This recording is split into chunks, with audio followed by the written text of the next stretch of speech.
आज हमारा टॉपिक है appropriation of profit. Company accounts के अंदर किस तरह से प्रॉफिट को एप्रोप्रिएट करते हैं।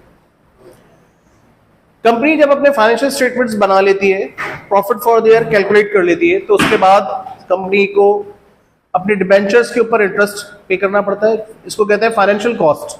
जितना भी लोन लिया हुआ है उसके ऊपर इंटरेस्ट पे करने के बाद और टैक्सेस पे करने के बाद, आपके केस में क्वेश्चन में गिवन होगी ये चीजें।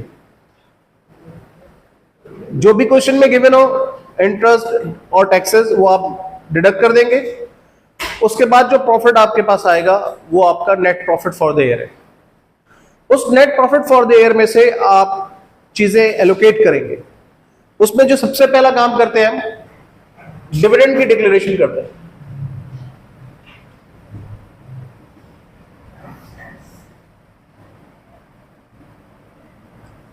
डिविडेंड को हम डिक्लेयर करते हैं। इसकी डिक्लेरेशन की जो एंट्री है वो है रिटेन अर्निंग डेबिट।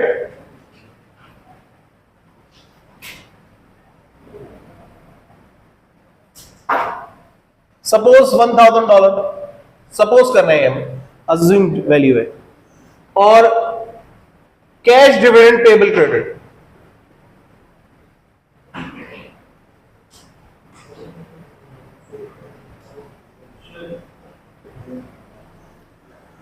ये जो कैश डिविडेंड पेबल है ये ऑर्डिनरी शेयर्स पर है।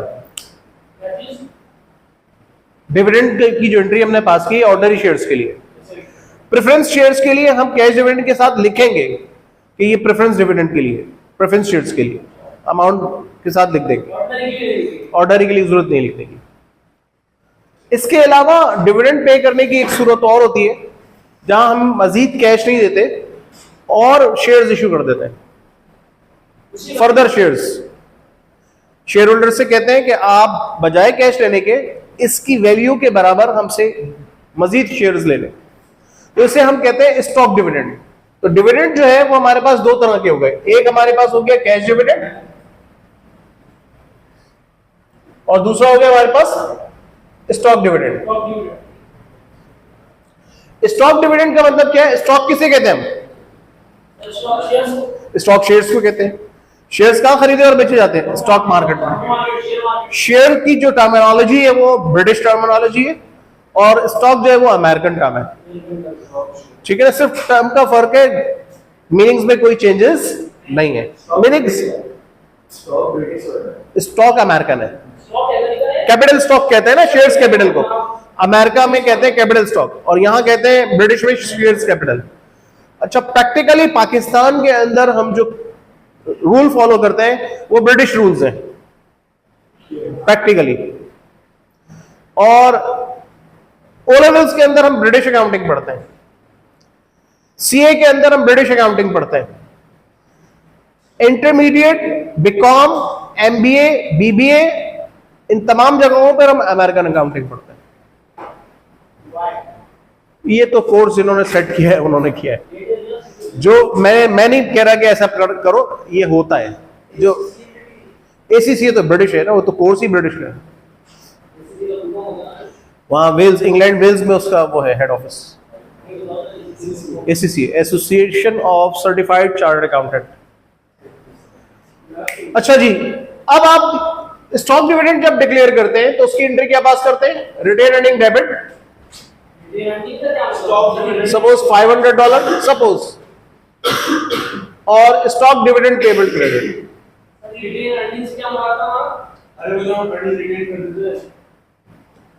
रिटेन अर्निंग प्रीवियस क्लास में, प्रीवियस लेक्चर में, प्रीवियस वीडियो में मैंने आपको बताया था कि वो अर्निंग जो आपने रिटेन कर ली है अपने प्रॉफिट में से, क्योंकि प्रॉफिट को हम यहां कैपिटल में ऐड नहीं करते, प्रॉफिट को हम शेयर कैपिटल में ऐड नहीं कर सकते जैसा कि सोल प्रोप्राइटर या पार्टनरशिप में करते हैं हम।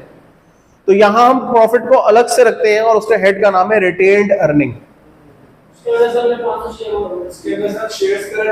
जब हम अमाउंट डिक्लेयर कर रहे हैं तो इस स्टॉक डिविडेंड शेयर्स जो इशू करेंगे इसके अगेंस्ट लाइब्रेरी है हमारी।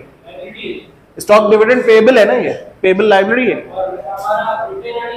रिटेन अर्निंग प्रॉफिट अकाउंट था जो डेबिट हो रहा है, प्रॉफिट अकाउंट था जो डेबिट हो रहा है। ठीक है,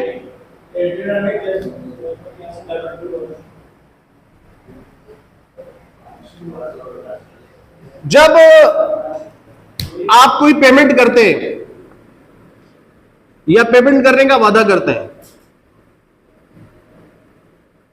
तो आप कोई ना, मिसाल के तौर पर आप कैश क्रेडिट करते हैं किसी भी सूरत, तो कुछ ना कुछ तो डेबिट करते हैं।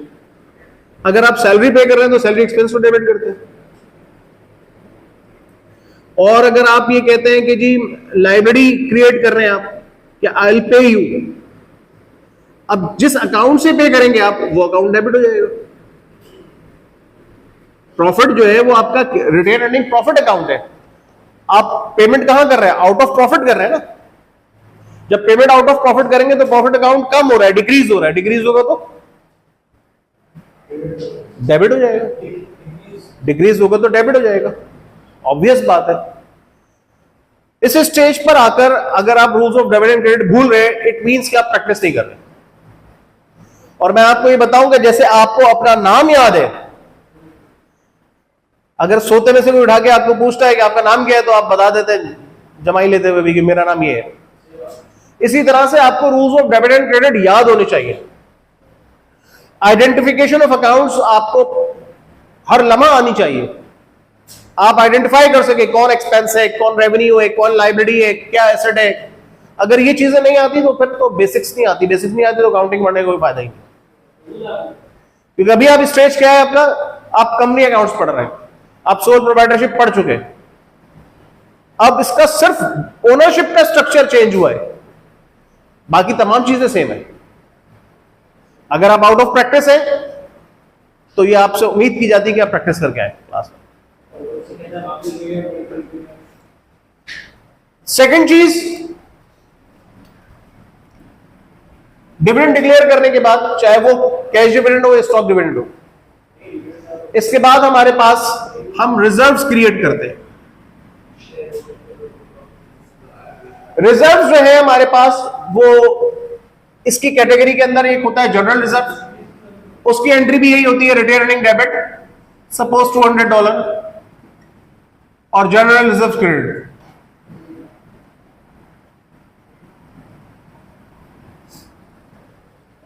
और अगर कोई स्पेसिफिक रिजर्व है, जैसा मैंने आपको कल भी बताया था लास्ट वीडियो में, कि reserve for plant expansion, reserve for building extension, reserve for sinking funds.